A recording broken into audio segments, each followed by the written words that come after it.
धर्म की परंपरा अनुसार जेड़ा नीवे कर्म करदा है, जिस ब्राह्मण दे हथ छुरी होवे, गऊ दे ताई कोह रहा होवे, ओनू तां कसाई ही आख्या जावेगा।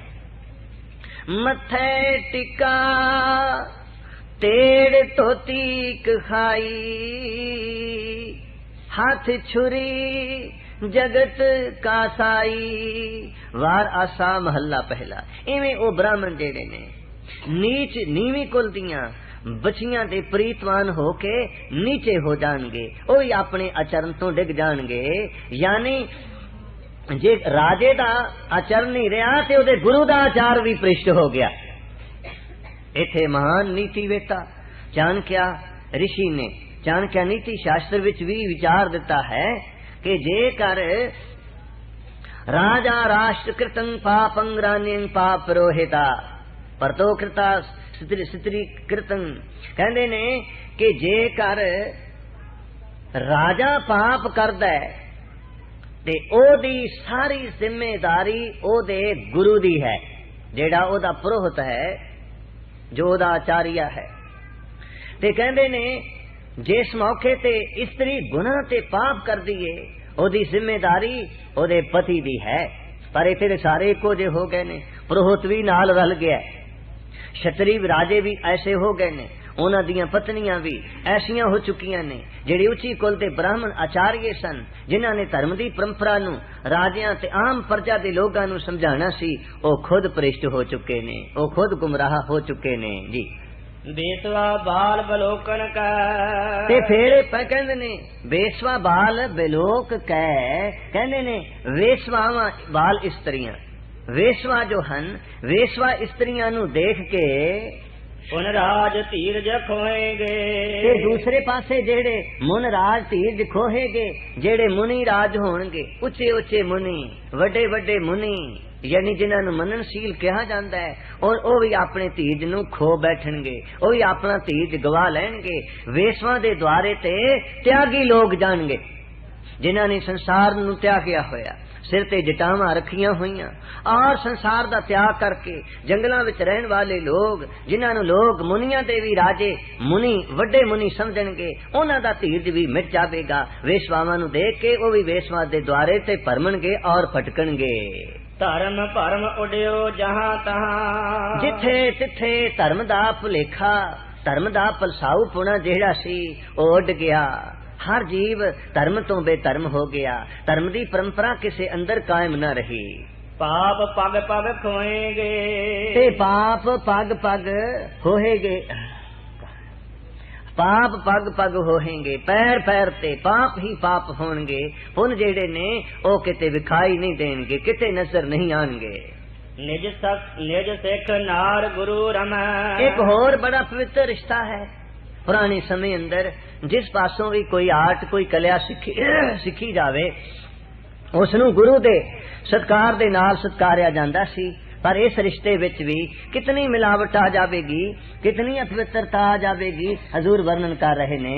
फिर पर निज सिख नार गुरु रमा, कहंदे ने जेड़े आचार्य होणगे, जेड़े गुरु होणगे, ओ अपने श्रद्धालुआं सिखां दियां यानी अपने श्रद्धालुआं दियां स्त्रियां दे नाल दुराचार करनगे, दुराचारी बन जाणगे। गुरदारा तो सिख सोहेंगे, ते जेड़े उन्हां दे शिक्षित होणगे, उन्हां दे विद्यार्थी होणगे, उन्हां तो कुछ प्राप्त करन वाले श्रद्धालु होणगे, ओ गुरुआं दियां पत्नियां नाल दुराचार करनगे, ओ उन्हां नूं निकाल के ले जाणगे। आम तौर ते चलदा ही है मौजूदा समय अंदर, कई बार स्टूडेंट प्रोफेसर बच्चियां दे नाल उन्हां दे स्टूडेंटां दा भी विआह हो जांदा है। ये चीजां चल रही ने, ऐसा वातावरण बनता जाता है। पर किथे आचार्य नूं कितने सत्कार नाल देखा जाता सी। आचारो देवो भवा, कहंदे ने स्वामी आदि शंकरी आचार्य दा एक कथन है कि संसार दे अंदर जेड़ा भी उपदेशक है, जिस दे पासों विद्या प्राप्त की जाती है या होर कला प्राप्त की जांदियां ने, वो भी एक सत्कार योग गुरु पदवी तक संबंधित है। ओदे पासों सानू दुनिया दा गुर प्राप्त हुंदा है। दुनिया दा ज्ञान प्राप्त हुंदा है, पर ये विद्यार्थी दा ते टीचर दा, उस्ताद दा, गुरु दा ते शिष्य दा जेड़ा रिश्ता है वो कितना पवित्र हो जाएगा। गुरु ओदे घर नूं बुरी नजर नाल देखेगा और ओदा जेड़ा श्रद्धालु है, ओदा जेड़ा शिष्य है, वो गुरु दे घर वाल बुरे अशुभ भाव दे नाल देखेगा। प्यार लाखो श्री वाह। बृहस्पति ते चंद्रमा दा आपस विच इहो जिहा ही संबंध सी। बृहस्पति गुरु सन, चंद्रमा उन्हां दा शिष्य सी। चंद्रमा ने जदों अपने गुरु दी सपत्नी ते ही बुरी नजर रखी तां उस मौके ते प्रभु वल्लों, बृहस्पति वल्लों चंद्रमा नूं सराप मिलिया कि जा तैनूं खई रोग हो जावे, खंघदा रहे। ते खांसी दी कैसी बीमारी है, जे किते पुरानी हो जावे तां ये फिर खत्म नहीं हुंदी। मनुख दी जिंदगी नूं समाप्त करके ही ये जांदी है। चंद्रमा नूं खांसी खई रोग लगा, खांसी दा रोग लगा और फिर इन्हें समय नाल अपनी ड्यूटी ते ना पहुंचना, इन्हें पूरी रोशनी ना देनी, एदा तेज घटदा गया। ताइयों सिख धर्म अंदर करैक्टर नूं ज्यादा महानता दिती गई है। इखलाक दा संबंध है, करैक्टर दा मनुख दी जिंदगी नाल तुलक है। जेड़े लोग, जेड़े सादिक, जेड़े सिख अपनी जिंदगी दे अंदर अपने करैक्टर दी पालना करदे ने, अपने परिवार गृहस्थ जीवन दी उल्लंघना नहीं करते, उन्हां दे चेहरे दी रौनक होर ही होवेगी। जेड़े दुराचारी होणगे, जेड़े लोग भ्रिष्ट होए होणगे, उन्हां दे चेहरे दी और उन्हां दी बूथी दा रंग होर तरह दा ही होवेगा। इस वास्ते इत्थे वर्णन कर रहे ने जी, फिर पढ़ना। गुरदारा सो सिख सोहेंगे। इस तरीके नाल जेड़े शिष्य होणगे ओ गुरु दी पत्नी दे नाल दुराचार करनगे जी। अब बेक और बबेक को कहते ने, अब बेक और बबेक को, विचार नू अते अविचारता नू, अज्ञानता नू अते ज्ञान नू ना बबेक बैठ विचार है। बैठ करके कहते ने बबेक ज्ञान दी विचार नू करनगे ही नहीं। लोगां वास्ते ज्ञान अते अज्ञानता दी कोई महानता नहीं रह जावेगी। सारे लोग अंधेरे विच परमणगे, अंधेरे विच भटकणगे। आप जी नूं पता ही है कि अंधेरियां जदों अमावस्या दीयां रातां आउंदियां ने तां कुछ लोगां नूं खुशियां हुंदियां ने कि अंधेरी रात आवेगी, चोरियां करांगे, लोकां नूं लुटांगे।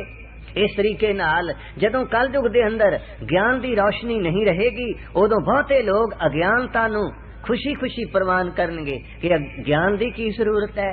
ऐसे लोग भी ने जेड़े लोग कहंदे ने गुरुद्वारे जाण दा की फायदा है, गुरुद्वारे जावांगे ते की लाभ प्राप्त होवेगा, उथे ऐ हो जांदा है, उथे अहो हो जांदा है। पर ये तां बहाना वालियां नूं बहाना मिलदा है। नानक गुर सेवा किंग ना लभ्यते। श्लोक संस्कृति महला पंजवां। गुरुद्वारे आइए, गुरु दी शरण विच आके भावना ते सत्कार नाल सेवा करिए। हजूर फरमांदे ने फिर की नहीं लभदा, की नहीं मिलदा, सारा कुछ प्राप्त हो जाता है। तो इन्हां हालातां विच लोग ज्ञान दी भुल के भी विचार नहीं करनगे, ज्ञान दी विचार करनी वो मुनासिब ही नहीं समझणगे। पुन झूठ बोल कमाहेंगे। फिर सारे जितने लोग होंगे वो झूठ बोलणगे और झूठ बोल के कमाइयां करते रहणगे। बहुती कमाई झूठ दी होवेगी। आम तौर ते कई बारी लोग कह देंदे ने जी कलयुग दे विच ते झूठ ही फलदा फुलदा है, सच नहीं फलदा। कई ये भी कह देंदे ने कलयुग दे विच जी पुण्य नहीं फलदा, पाप फलदा है। पर कितनी कि देर एक चोर चोरी करके ले जांदा है, एक दिन, 2 दिन, 4 दिन खुश हो जांदा है, पर फिर बाद विच ओदा अंजाम की हुंदा है, ओदा नतीजा की हुंदा है? अशुभ किरत, झूठ बोल बोल के, धोखा कर करके इकट्ठी कीती हुई माया बहुता समा नहीं रहिंदी। कदे चोरां दे घरां ते रोशनियां हुंदियां ने, कदे चोरां दे घरां ते दीपमालावां हुंदियां ने। पंजाबी दे लोग एक कहावत कहते सन, अखे चोर दी मां ते बुकल च मुंह। क्योंकि भावें किसी नूं ना भी पता होवे, चोर दी मां तेरे अंदर डरदी सी भी किते इन्हां नूं पता ना लग जावे कि मेरा पुत्र चोरी करदा है, इन्हां नूं पता ना लग जावे मेरे बच्चे ने चोरी कीती है, किते इन्हां नूं ये ना पता लग जावे कि मैं जो कुछ पाया होया ये चोरी दा है। इस वास्ते अपने मन ही अंदर वो डरदी सी, वो भयभीत हुंदी सी। इस वास्ते ओदा सिर नीचे रहिंदा है। एक घर चरागा हो रहा सी, रोशनी हो रही सी, खुशी दा वातावरण सी। चोरां ने देखिया ते आपस विच महल बैठ के विचार कीतो ने इन्हां दे घर विआह होवेगा। बाहरों दाज होर समाज ਧਨ ਦੌਲਤ ਆਇਆ ਹੋਵੇਗਾ, ਇਹਨਾਂ ਦਾ ਘਰ ਕਿਉਂ ਨਾ ਲੁੱਟ ਲਈਏ। ਇਸ ਤਰੀਕੇ ਨਾਲ ਉਹਨਾਂ ਨੇ ਵਿਚਾਰ ਕੀਤਾ ਕਿ ਉਹਨਾਂ ਦਾ ਸਾਰਾ ਕੁਝ ਲੁੱਟਿਆ ਗਿਆ। ਪਰ ਕੁਝ ਹੀ ਸਮੇਂ ਤੋਂ ਬਾਅਦ, ਕੁਝ ਹੀ ਦਿਨਾਂ ਤੋਂ ਬਾਅਦ ਫਿਰ ਜਦੋਂ ਉਧਰ ਦੀ ਲੰਘੇ, ਉਹਨਾਂ ਦੇ ਘਰ ਫਿਰ ਦੀਵੇ ਬਲਣ, ਉਹਨਾਂ ਦੇ ਮਕਾਨਾਂ ਤੇ ਫਿਰ ਰੌਸ਼ਨੀ, ਲਾਈਟਾਂ ਹੋ ਰਹੀਆਂ ਸਨ, ਜਲ ਰਹੀਆਂ ਸਨ। ਕਹਿਣ ਲੱਗੇ ਲੱਗਦਾ ਹੈ ਕਿ ਆਪਾਂ ਪੂਰਾ ਇਹਨਾਂ ਦਾ ਘਰ ਸਾਫ਼ ਨਹੀਂ ਕੀਤਾ, ਹੁਣ ਹੋਰ ਸਫਾਈ ਕਰਨੀ ਚਾਹੀਦੀ। ਫਿਰ ਪ੍ਰੋਗਰਾਮ ਬਣਾਇਆ, ਦੂਸਰੀ ਵਾਰੀ ਘਰ ਲੁੱਟ ਲਿਆ। ਪਰ ਅਜੇ ਸਾਲ 2 ਸਾਲ ਗੁਜ਼ਰੇ ਸਨ, ਫਿਰ ਕੁਦਰਤ ਨੇ ਖੁਸ਼ੀਆਂ ਦਿੱਤੀਆਂ, ਵਾਹਿਗੁਰੂ ਨੇ ਮੌਕਾ ਦਿੱਤਾ, ਉਸ ਘਰ ਵਿੱਚ ਫਿਰ ਰੌਸ਼ਨੀ ਹੋ ਰਹੀ ਸੀ। ਤੇ ਤੀਸਰੀ ਵਾਰੀ ਜਦੋਂ ਉਹਨਾਂ ਹੀ ਚੋਰਾਂ ਨੇ ਦੇਖਿਆ ਤੇ ਆਪਣੇ ਆਪ ਨੂੰ ਲਾਂਤ ਪਾ ਕੇ ਕਹਿਣ ਲੱਗੇ, ਅਸੀਂ ਤੇ ਚੋਰ ਦੇ ਚੋਰ ਹੀ ਰਹੇ, ਇਹਨਾਂ ਨੂੰ 2 ਵਾਰੀ ਲੁੱਟਿਆ, ਸਾਰਾ ਕੁਝ ਚੁਰਾ ਕੇ ਲੈ ਗਏ ਆ, ਇਹਨਾਂ ਦੇ ਘਰ ਅੱਜ ਵੀ ਰੌਸ਼ਨੀ ਹੋ ਰਹੀ ਹੈ, ਪਰ ਅਸੀਂ ਇੰਨੀ ਵਾਰੀ ਚੋਰੀਆਂ ਕਰਕੇ ਲੁੱਟਿਆ, ਸਾਡੇ ਘਰ ਦਾ ਅੱਜ ਵੀ ਦੀਵਾ ਨਹੀਂ ਬਲਦਾ। ਝੂਠ ਦੀ ਕਮਾਈ ਇਸੇ ਤਰ੍ਹਾਂ ਦੀ ਹੀ ਹੁੰਦੀ। ਹੇਰਾ ਫੇਰੀ ਦੀ ਕਮਾਈ ਦੇ ਨਾਲ ਮਨੁੱਖ ਨੂੰ ਕਦੇ ਖੁਸ਼ੀ ਨਹੀਂ ਪ੍ਰਾਪਤ ਹੁੰਦੀ, ਕਦੇ ਖੁਸ਼ਹਾਲੀ ਨਹੀਂ ਪ੍ਰਾਪਤ ਹੁੰਦੀ, ਮਨੁੱਖ ਦੇ ਚਿਹਰੇ ਤੇ ਕਦੇ ਰੌਣਕ ਨਹੀਂ ਆਉਂਦੀ, ਕਿਉਂਕਿ ਉਹ ਝੂਠ ਦੀ ਕਮਾਈ ਹੈ। ਲੋਕ ਕਹਿੰਦੇ ਨੇ, ਦੁਨੀਆ ਕਹਿੰਦੀ ਏ, ਸਾਡੇ ਘਰਾਂ ਨੂੰ 84 ਵਿੱਚ ਲੁੱਟਣ ਵਾਲੇ, ਸਾਡੇ ਘਰਾਂ ਨੂੰ 84 ਵਿੱਚ ਅੱਗ ਲਗਾਉਣ ਵਾਲੇ, ਸਾਡਿਆਂ ਬੱਚਿਆਂ ਨੂੰ, ਸਾਡਿਆਂ ਭਰਾਵਾਂ ਨੂੰ, ਬਜ਼ੁਰਗਾਂ ਨੂੰ ਜਿਉਂਦੇ ਜੀ ਅੱਗਾਂ ਵਿੱਚ ਜਲਾਉਣ ਵਾਲੇ ਅੱਜ ਵੀ ਕਹਿੰਦੇ ਨੇ, ਲਹੋ ਇਹ ਤੇ ਅੱਗੇ ਨਾਲੋਂ ਵੀ ਜ਼ਿਆਦਾ ਚੜ੍ਹਦੀ ਕਲਾ ਵਿੱਚ ਚਲੇ ਗਏ ਨੇ। ਪਿਆਰ ਲੱਖੋ ਸ੍ਰੀ ਵਾਹਿਗੁਰੂ। ਕਿਉਂਕਿ ਚੋਰਾਂ ਤੇ ਡਾਕੂਆਂ ਦੇ ਘਰ ਕਦੇ ਚਰਾਗਾ ਨਹੀਂ ਹੁੰਦਾ, ਕਦੇ ਬਰਕਤ ਨਹੀਂ ਆਂਦੀ। ਪਰ ਜਿਹੜੇ ਲੋਕ ਮਿਹਨਤ ਕਰਦੇ ਨੇ, ਆਪਣੇ ਮਾਲਕ ਦੇ ਭਰੋਸਾ ਤੇ ਯਕੀਨ ਕਰਕੇ ਗੁਰੂ ਦੇ ਚਰਨਾਂ ਵਿੱਚ ਇਹ ਸਾਰੀਆਂ ਚੀਜ਼ਾਂ ਅਰਪਣ ਕਰ ਦਿੰਦੇ ਨੇ, ਵਾਹਿਗੁਰੂ ਉਹਨਾਂ ਦੀ ਥੋੜੀ ਕਿਰਤ ਵਿੱਚ ਵੀ ਬਹੁਤੀ ਬਰਕਤ ਪਾ ਦਿੰਦਾ ਹੈ। ਇਸ ਵਾਸਤੇ ਹਜ਼ੂਰ ਇੱਥੇ ਵਰਣਨ ਕਰ ਰਹੇ ਨੇ, ਕੋਈ ਗਿਆਨ ਦੀ ਵਿਚਾਰ ਨਹੀਂ ਕਰਦਾ ਜੀ। ਪੁਨ ਝੂਠ ਬੋਲ ਕਮਾਹੇਗੇ, ਕਹਿੰਦੇ ਨੇ ਫਿਰ ਮੁੜ ਮੁੜ ਕੇ ਝੂਠ ਬੋਲ ਬੋਲ ਕੇ ਕਮਾਈਆਂ ਕਰਨਗੇ, ਝੂਠ ਬੋਲਣਗੇ ਔਰ ਝੂਠ ਬੋਲ ਕੇ ਕਮਾਈ ਕਰਨਗੇ। ਸਿਰ ਸਾਚ ਬੋਲ ਉਤਾਰ ਹੈ, ਤੇ ਫਿਰ ਕਹਿੰਦੇ ਨੇ ਸਿਰ ਸਾਚ ਬੋਲ ਉਤਾਰ ਹੈ, ਆਪਣੇ ਸਿਰ ਤੋਂ, ਆਪਣੇ ਸਿਰੋਂ ਕਹਿੰਦੇ ਨੇ ਸੱਚ ਦੇ ਜਿਹੜੇ ਬਚਨ ਨੇ ਉਹ ਉਤਾਰ ਦੇਣਗੇ, ਸੱਚ ਤਿਆਗ ਦੇਣਗੇ, ਸੱਚ ਨਹੀਂ ਬੋਲਣਗੇ, ਝੂਠ ਵਾਲੇ ਪਾਸੇ ਹੀ ਪ੍ਰਵਿਰਤ ਹੋਣਗੇ। ਤਰਨ ਰਾਜ ਛੰਦ ਵਰਨ ਹੈ ਅਵਰਨ ਕੋ, ਕਹਿੰਦੇ ਨੇ ਲੋਕ ਐਸੇ ਹੋ ਜਾਣਗੇ ਜਿਨ੍ਹਾਂ ਇਸਤਰੀਆਂ ਨੂੰ ਵਰਨਾ ਨਹੀਂ, ਵਿਆਹਣਾ ਨਹੀਂ ਹੈ, ਉਹਨਾਂ ਨੂੰ ਵਿਆਹਣਗੇ, ਉਹਨਾਂ ਨੂੰ ਵਰਨਗੇ। ਇਸਤਰੀਆਂ ਵੀ ਉਸੇ ਪਹਿਲੂ ਨਾਲ ਚੱਲਣਗੀਆਂ, ਉਸੇ ਤਰੀਕੇ ਨਾਲ ਚੱਲਣਗੀਆਂ। ਛਾੜ ਹਰ ਸਰਨ ਕੋ, ਹਰੀ ਅਕਾਲ ਪੁਰਖ ਵਾਹਿਗੁਰੂ ਜੀ ਦੀ ਸ਼ਰਨ ਨੂੰ ਤਿਆਗ ਦੇਣਗੇ, ਕਿਉਂਕਿ ਵਾਹਿਗੁਰੂ ਜੀ ਤੋਂ ਦੂਰ ਜਾ ਕੇ ਹੀ ਮਨੁੱਖ ਇਹਨਾਂ ਚੀਜ਼ਾਂ ਵੱਲ ਪ੍ਰਵਿਰਤ ਹੁੰਦਾ ਹੈ। ਜਦੋਂ ਕੋਈ ਵਾਹਿਗੁਰੂ ਦੇ ਨਜ਼ਦੀਕ ਰਹੇ, ਵਾਹਿਗੁਰੂ ਜੀ ਦੀ ਸ਼ਰਨ ਵਿੱਚ ਰਹੇ, ਤਾਂ ਫਿਰ ਸਮਰੱਥ ਗੁਰੂ ਆਪਣੀ ਮਿਹਰਾਮਤ ਦੇ ਸਾਏ ਨਾਲ ਆਪਣੇ ਸਿੱਖ ਬੱਚਿਆਂ ਨੂੰ, ਬੱਚੀਆਂ ਨੂੰ ਇਹਨਾਂ ਗਲਤ ਕੰਮਾਂ ਵਾਲੇ ਪਾਸਿਓਂ ਰੋਕ ਕੇ ਰੱਖਦੇ ਨੇ। ਕਦੇ ਕੋਈ ਮਾਂ, ਕਦੇ ਕੋਈ ਬਾਪ ਇਹ ਨਹੀਂ ਦੇਖ ਸਕਦਾ, ਨਾ ਉਹ ਇਹ ਚਾਹੁੰਦਾ ਹੈ ਕਿ ਮੇਰਾ ਬੇਟਾ, ਮੇਰਾ ਬੱਚਾ ਬੇਸਮਝਤਾ ਦੇ ਵਸ ਅੱਗ ਦੇ ਨਾਲ ਖੇਲੇ, ਅੱਗ ਦੇ ਅੰਗਿਆਰਾਂ ਨੂੰ ਆਪਣੇ ਹੱਥ ਵਿੱਚ ਪਕੜ ਲਵੇ, ਜਾਂ ਆਪਣੀ ਬਾਂਹ ਅੱਗ ਵਿੱਚ ਪਾ ਦੇਵੇ, ਜਾਂ ਮੇਰਾ ਬੇਟਾ ਦਰਿਆ ਵਿੱਚ ਛਾਲ ਮਾਰ ਦੇਵੇ, ਮੇਰੀ ਬੱਚੀ ਖੂਹ ਵਿੱਚ ਛਾਲ ਮਾਰ ਦੇਵੇ। ਕੋਈ ਨਹੀਂ ਚਾਹੁੰਦਾ। ਸੱਚ ਜੇ ਗੁਰੂ ਨੂੰ ਅਸੀਂ ਇਹ ਸਮਝ ਲਈਏ, ਤੁਮ ਮਾਤ ਪਿਤਾ ਹਮ ਬਾਰਿਕ ਤੇਰੇ, ਤੁਮਰੀ ਕਿਰਪਾ ਮਹੀ ਸੁਖ ਕਨੇਰੇ। ਗੌੜੀ ਸੁਖਮਨੀ ਮਹੱਲਾ ਪੰਜਵਾਂ। ਤੇ ਗੁਰੂ ਦੀ ਸ਼ਰਨ ਰਹੀਏ, ਫਿਰ ਸਤਿਗੁਰੂ ਸੱਚਾ ਪਾਤਸ਼ਾਹ ਕਿਸੇ ਆਪਣੇ ਸਿੱਖ ਬੱਚੇ ਨੂੰ, ਕਿਸੇ ਆਪਣੀ ਬੱਚੀ ਨੂੰ ਇਹਨਾਂ ਬੁਰਾਈਆਂ ਵਿੱਚ ਜਲਨ ਨਹੀਂ ਦੇਣਗੇ, ਇਹਨਾਂ ਬੁਰਾਈਆਂ ਵਿੱਚ ਸੜ ਨਹੀਂ ਦੇਣਗੇ, ਇਹ ਸੱਦੇ ਖੂਹ ਵਿੱਚ ਕੁੱਦਣ ਨਹੀਂ ਦੇਣਗੇ ਜੀ। ਸਾੜ ਸਭ ਸਾਜ ਕੋ, ਸਾਰੇ ਧਰਮ ਦੇ ਸਾਜੋ ਸਮਾਜ ਨੂੰ ਛੱਡ ਕੇ ਲਾਗ ਹੈ ਅਕਾਜ ਕੋ, ਮਾੜੇ ਕੰਮਾਂ ਨੂੰ ਕਰਨ ਲੱਗ ਜਾਣਗੇ। ਤਿਆਗ ਹੈ ਨਾਮ ਕੋ, ਅਕਾਲ ਪੁਰਖ ਵਾਹਿਗੁਰੂ ਜੀ ਦੇ ਨਾਮ ਨੂੰ ਲੋਕ ਤਿਆਗ ਦੇਣਗੇ। ਅਜੇ ਤੇ ਕਿਰਪਾ ਹੈ, ਸਭ ਧਾਰਮਿਕ ਥਾਵਾਂ ਤੇ ਲੋਕ, ਧਾਰਮਿਕ ਕੇਂਦਰਾਂ ਤੇ ਅੱਜ ਵੀ ਜਾਂਦੇ ਨੇ ਲੋਕ, ਚਰਚ ਵੀ ਜਾਂਦੇ ਨੇ, ਮੰਦਿਰ ਵੀ ਜਾਂਦੇ ਨੇ, ਮਸਜਿਦ ਵੀ ਜਾਂਦੇ ਨੇ।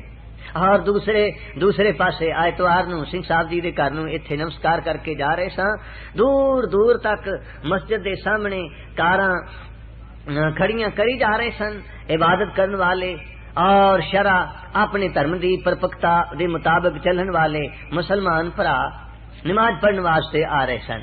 और इकट्ठे हो रहे सन। कितने प्यार नाल जेड़ा कार तो उतरदा सी एक दूसरे नू अपने गले नाल लगा लैंदा सी। मगर असी भी आउंदे हां ते कई बारी एक दूसरे नू बड़ी गहरी नजर नाल देखीदा, जिवें कि मेरा बहुत वड्डा दुश्मन होवे। मन दे अंदर नफरत भी हुंदी है, ये सवेरे सवेरे किवें मत्थे लग गया, ए इत्थे आउंदा है। कई बारी पासा बदल के भी चले जाईदा है। तो बेनती कर रहा सा, अजे ते किरपा है, लोग धार्मिक केंद्रां ते आउंदे ने, धार्मिक केंद्रां ते आंदे सहजे ही प्रभु दे नाम दा उच्चारण हो जांदा है, पर त्याग है नाम को, वाहिगुरु जी दे नाम नू त्याग देणगे। लाग है काम को, बस इको काम लोगां वास्ते रह जाएगा, काम विच ही लगे रहणगे, बुराइयां विच ही प्रवृत्त रहणगे।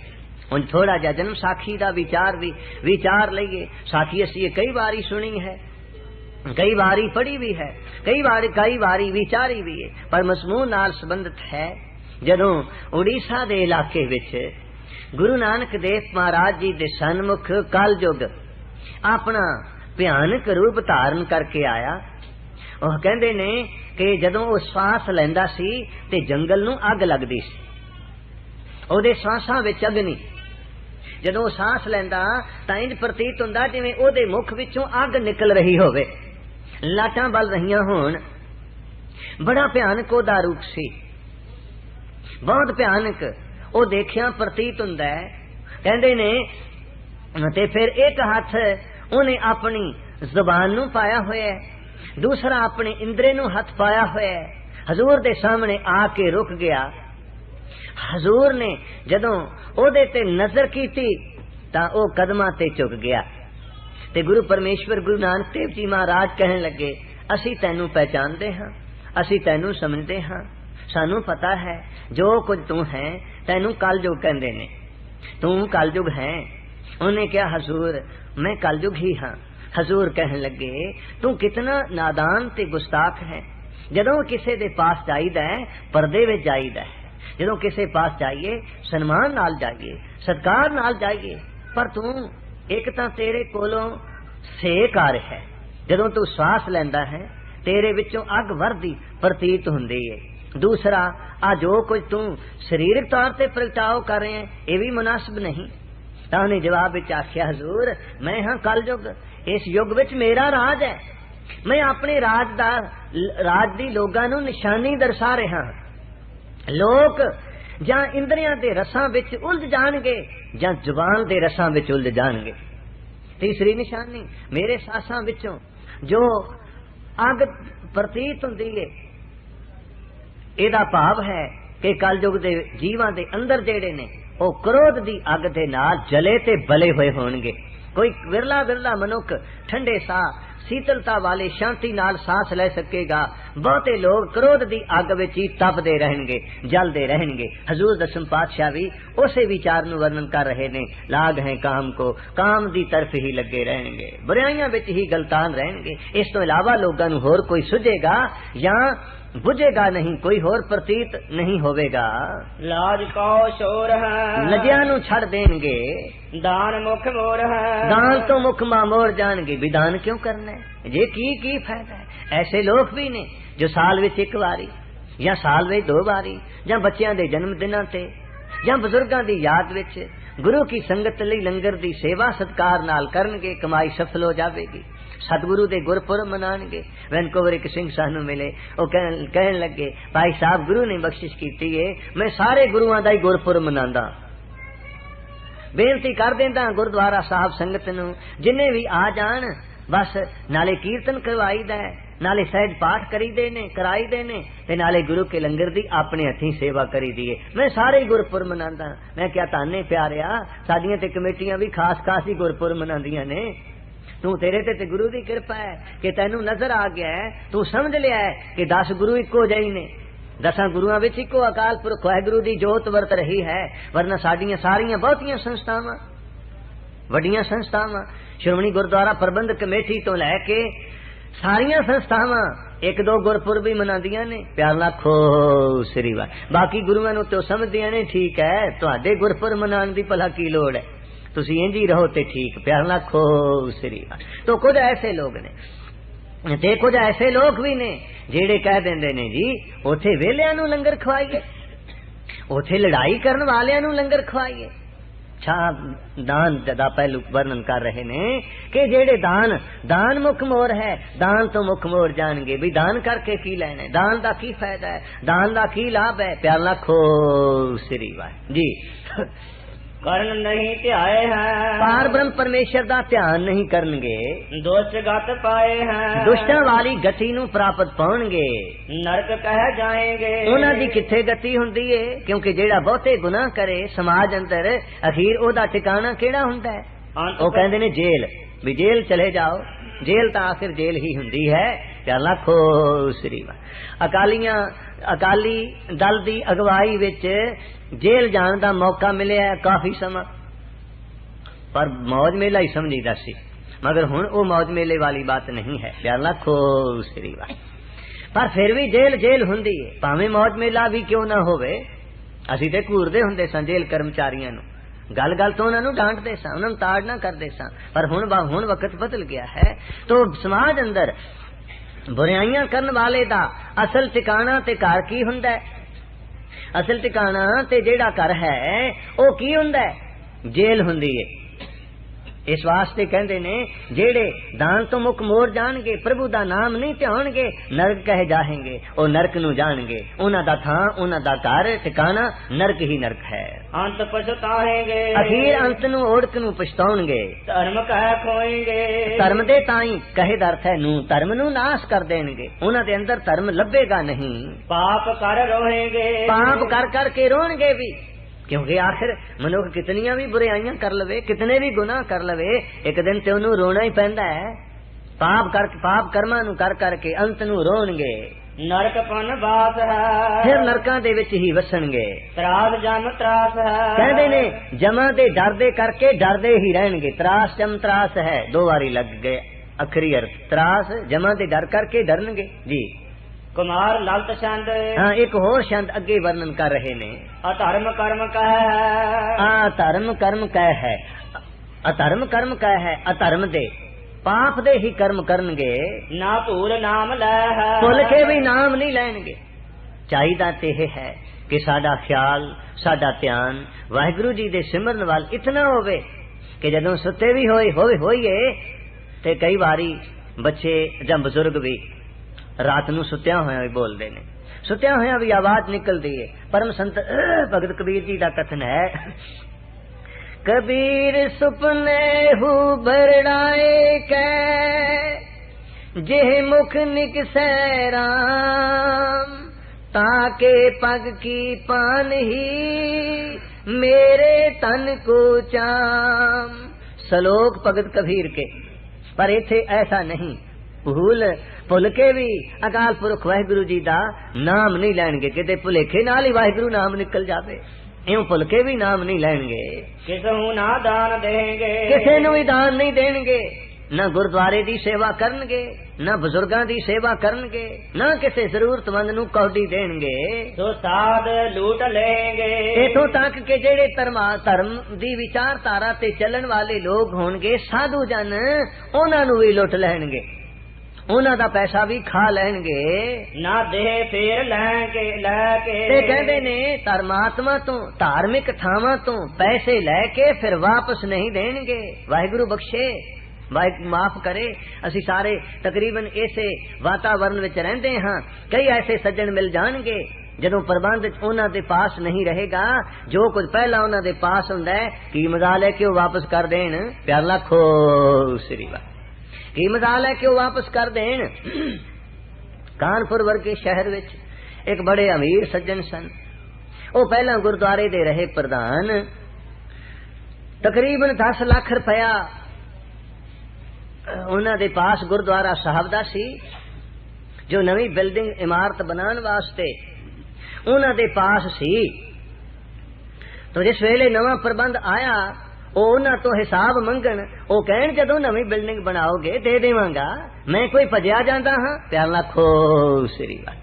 तो कानपुर दे ऐसे हालात हो चुके ने, बहुते लोग पंजाब दी तरफ चले गए ने, ਉਹ 10 ਲੱਖ ਜੋ ਸੀ ਉਹ ਡਕਾਰ ਮਾਰ ਕੇ ਹਜ਼ਮ ਕਰ ਗਏ। ਪਿਆਰ ਨਾਲ ਖੋ ਸ੍ਰੀ ਵਾਹਿ। ਤੋ ਇੱਥੇ ਕਹਿ ਰਹੇ ਨੇ ਧਾਰਮਿਕ ਸ਼ਖਸੀਅਤਾਂ ਧਾਰਮਿਕ ਸਥਾਨਾਂ ਦਾ ਜਾਂ ਆਮ ਲੋਕਾਂ ਤੋਂ ਪੈਸਾ ਲੈ ਕੇ ਵਾਪਸ ਨਹੀਂ ਦੇਣਗੇ।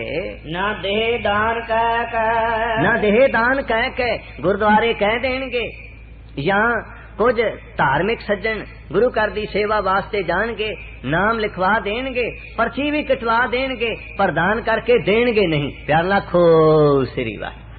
अपने सामने भी बात है, दिल्ली विच तकड़े अमीर आदमी दी सुपत्नी पूरी हो गई।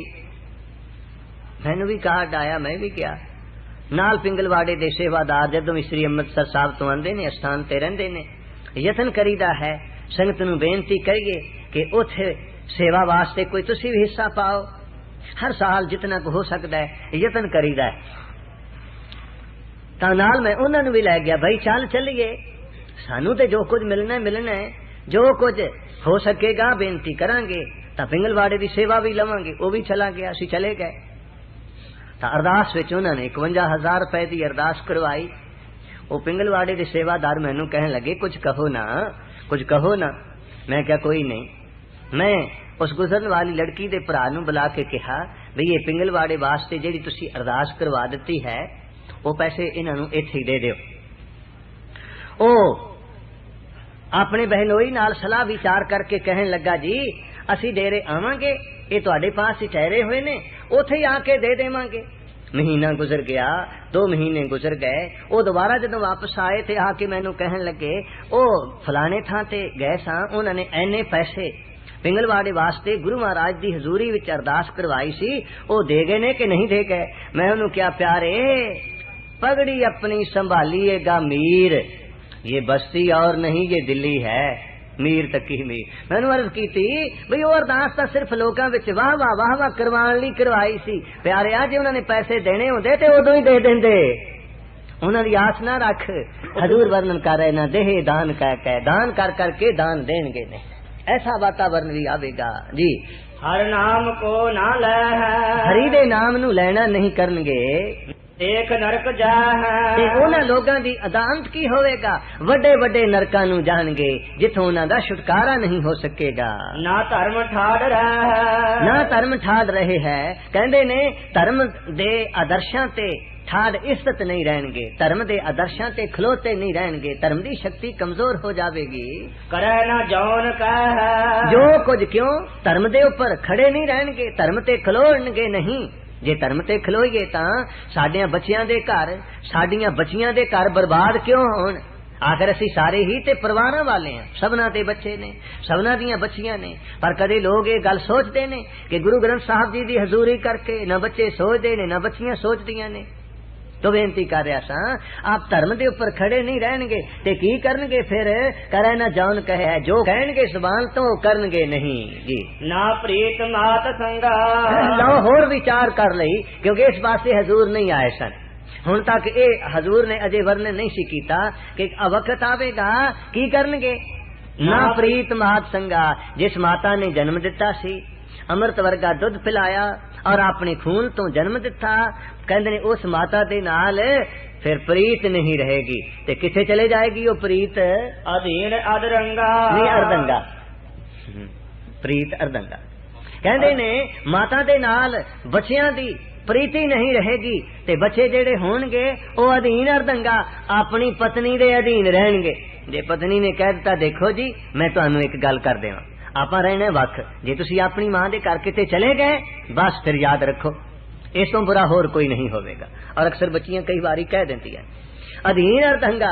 कहंदे ने अपनी पत्नी दे अधीन रहणगे, माता दे नाल प्रीत नहीं रहेगी। पर साडे गुरु जी ने सिखाया है पत्नी नू किवें प्यार करना है, ओदा हक किस तरीके नाल ओनू देना है, ओदा दर्जा की रखना है, मां दा दर्जा की रखना है। ये साडे सतगुरु जी ने सानू समझाया है और सिखाया है। एदा मतलब ये नहीं कि मां दे कहे दे नाल बिना किसी कारण तो किते नूं सस दी लड़ाई ते युग युग दी चलदी है, युगां युगां तो लड़ाई है।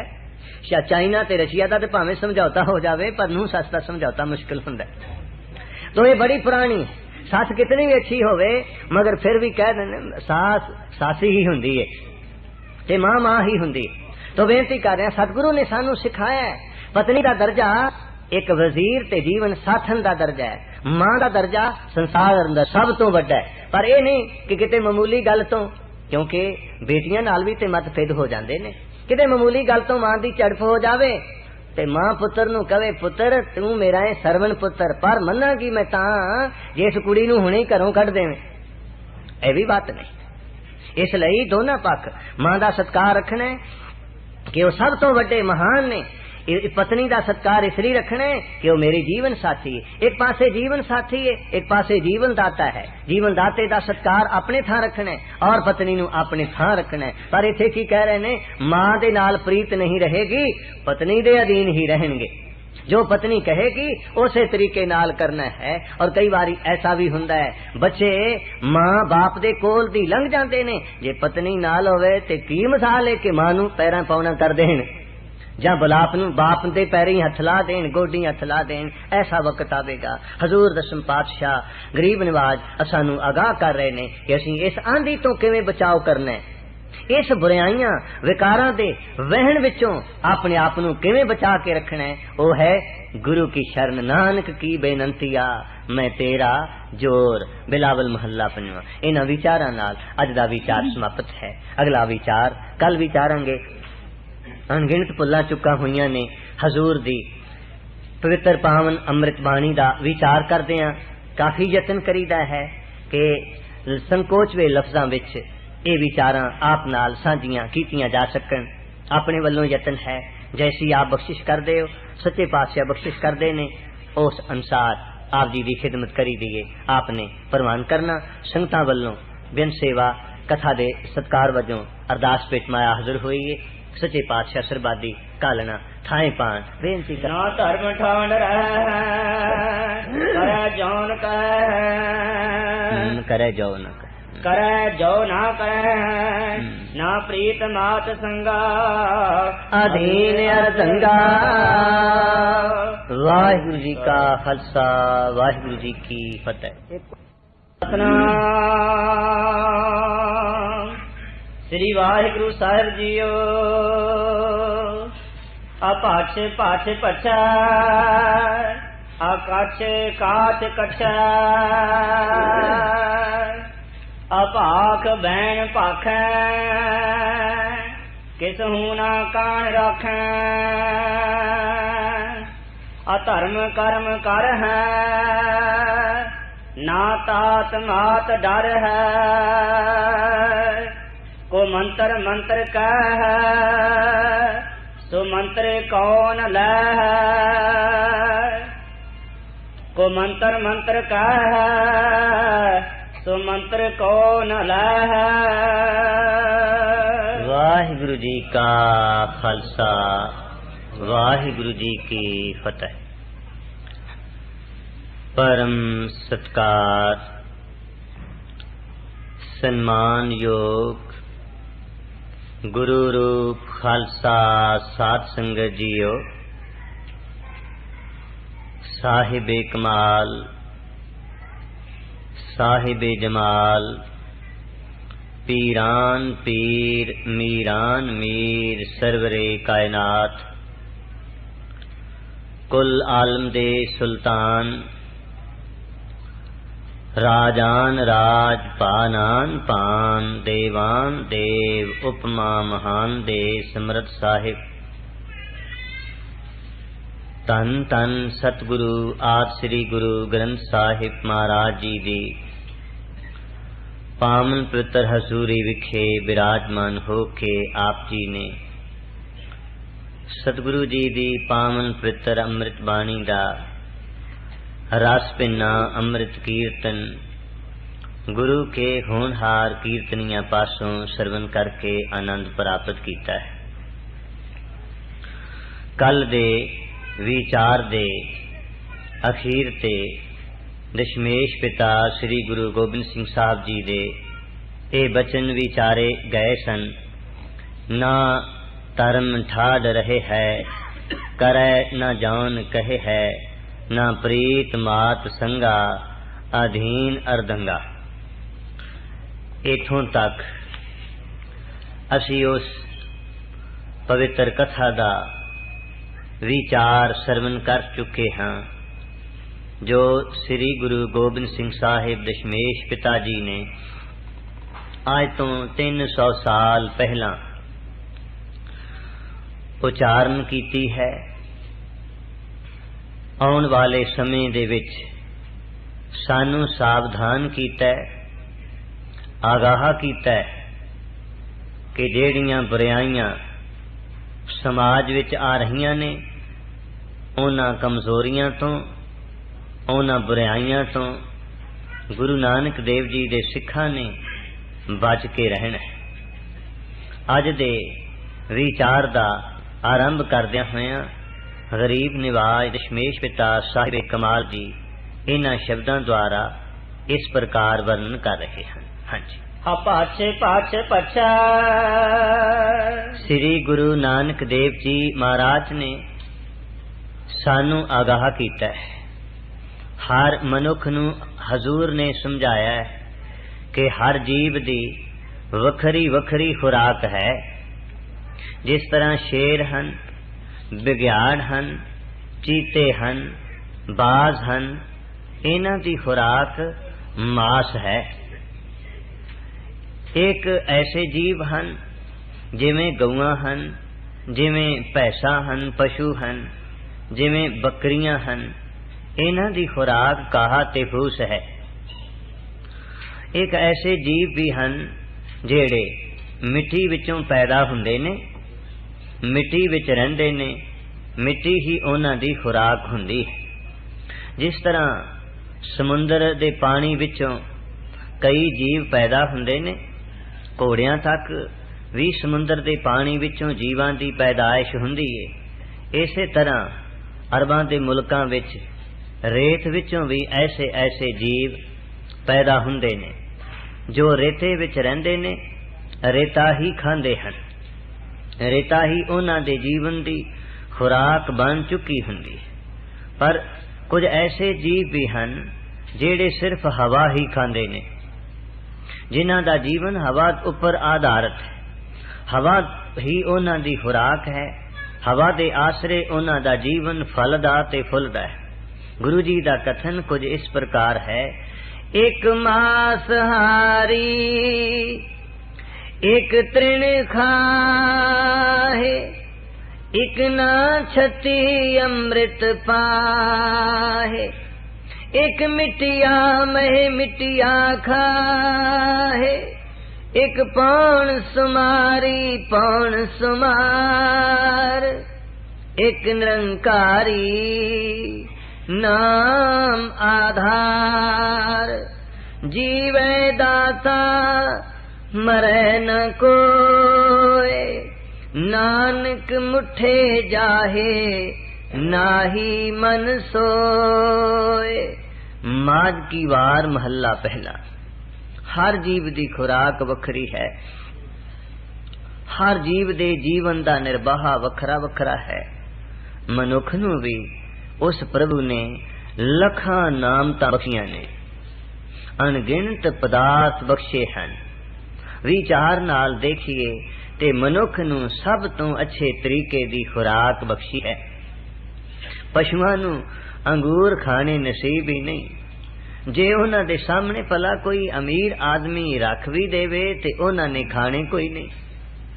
गुरु जी ने इसे वार विच ही समझाया है कि पशुआं दे सामने घाह दे विच, जिवें इस मौसम विच किसान ਜਾਂ अगला असू कतक दा दे सीसन विच किसान अपने बैलां नू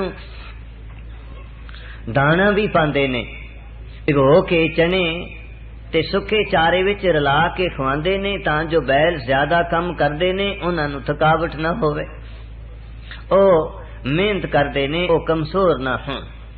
हजूर गुरु नानक देव जी महाराज फरमांदे हन कि पशुआं ते वग नू जे घाह विच रला के सोने दे टुकड़े भी रख देइए, पा देइए, तां उन्हां ने सोने दे टुकड़े नहीं खाने, ओ सोना चबा नहीं सकणगे, उन्हां ने ते घाह खाने, क्योंकि उन्हां नू ज्ञान ही नहीं कि सोना भी कोई कीमत रखदा है। पर इस दे मुकाबले ते आयुर्वैदिक देसी जो भारत दा साडे देश दा इलाज दा तरीका है ओदे मुताबिक स्वर्ण भंग सोने नू मारिया जांदा है, सोने दी स्वाह बनाई जांदी है और मनुख नू खुराक दे रूप में दिता जांदा है। जे ठीक तरीके नाल स्वर्ण भस्म खाधी जावे और ठीक तरीके नाल सोना मारिया होवे ते सचमुच आ जिहड़े काले फिरदे ने इन्हां दा रंग भी सोने वर्गा हो जांदा है। ऐसा हकीमां दा अंदाजा है, ऐसा हकीमां दा ख्याल है। मनुख दियां कई शरीरक बीमारियां नू स्वर्ण भस्म यानी मारिया होया सोना लाभ भी देंदा है, फायदा पहुंचांदा है। इस पासे ना जाइए, ये पुराने राजे महाराजियां दे इलाज हुंदे सन। साधारण लोगां वास्ते ते इन्ना काफी है। एक एक कड़वा तुम्मा लै लियो, ओदे विच अजवैन ते नमक पा दियो, 15-20 दिनां तो बाद वो अजवैन खाओ, पेट दियां कितनियां बीमारियां निवृत्त हो जाणगियां। प्यार ना खो श्री वाह। अर्ज कर रहा सा, पशुआं नूं नहीं पता कि सोने की कोई कीमत है, सोना खान दा की फायदा ते की लाभ है। हाँ, उन्होंने चौने सोना पाइए, चुन चुन खावे कास, नानक मूर्ख ए गुण बोले सदा विनाश। माज की वार महला पहला। इथे नादान आदमी नू, बेसमझ आदमी नू, मूर्ख आदमी नू पशु दे नाल तुलना दिती है कि पशु नू जिवें कखां विच पता नहीं चलदा कि उन्हें सोना भी खाना है, वो घाह चुन चुन के खांदा है। मूर्ख जेड़ा है ओदे सामने कितने सुंदर भी विचार रखे जान, उन्हें उन्हां लाभदायक विचारां दी बजाए कमजोरियां लभण दी कोशिश करनी है। तो मनुख नू अनगिनत प्रकार के पदार्थ वाहिगुरु जी ने बख्शे ने। दुध अमृत है, शहद अमृत है, घ्यो अमृत है, दही अमृत है, ये सारियां चीज़ां अमृत ने। और इन्हां सबना अमृतां दे नालों साहिबे कमाल गुरु गोबिंद सिंह जी दा बख्शिया होया अमृत होर महान है। ये मुकाबले ते अमृत कुछ नहीं कर सकते। ते नाल नाल मनुख नूं ये प्रेरणा दित्ती कि उन्हें इन्हां पदार्थां नूं खाना है। कुछ ऐसियां चीज़ां ने जिहड़ियां नहीं खाण वालियां, जिन्हां दा त्याग करना है। पर मनुख दी आदत है, अग तां बाहरों आदमी दा हथ जला देंदी है। जेड़े आ तंबाकू पींदे ने उन्हां दा अंदर नहीं भला जलदा होवेगा, बाहरों हथ ते रखिए जल जांदी है। तुसी तंबाकू वरतों करन वालियां दे हथ देखिया करो, हथ उपर निशान पए होणगे, हथां उपर निशानियां होणगियां, हथ उंगलां जलियां होईयां होणगियां, मुख उन्हां दा बिल्कुल काला जिहा होवेगा। आ सारे जेड़े रंग बरंगे रंग निकले ने, ये सिर्फ तंबाकू वाले लोगां दे मुंह ते पर्दा पाण वास्ते ही कढे गए, भी मुंह काला ना हो जावे। अंदरों ते वो काला ही हुंदा है। तंबाकू दी वरतों कर करके उपरों रंग रुंग लगा के पर्दा जिहा कजिया जांदा है, भी शायद ये तंबाकू दी वरतों ना ही कोई करदा होवे। मनुख नूं समझा भी दिता कि ओने आ जेड़ियां चीज़ां ने इन्हां नूं खाणे, ਇਹ चीज़ां ਜਿਹੜੀਆਂ ਨੇ ਇਹਨਾਂ ਦਾ परित्याग करना है, ਇਹਨਾਂ ਤੋਂ दूर रहना है। पर हजूर साहिब गुरु गोबिंद सिंह जी महाराज वर्णन कर रहे ने, आने वाले समय विच होवेगा कि मनुख वेह चीज़ां खावेगा, ਜਿਹੜੀਆਂ गुरु की आज्ञा है उन्हां चीज़ां नूं वरतेगा खावेगा। ਜਿਹੜੀਆਂ चीज़ां वल्लों सतगुरु जी ने रोकया है, महान आत्मा ने विवर्जित किया है, कि उन्हां वाले पासे प्रवृत्त नहीं होवेगा। सुनिए हजूर वर्णन कर रहे।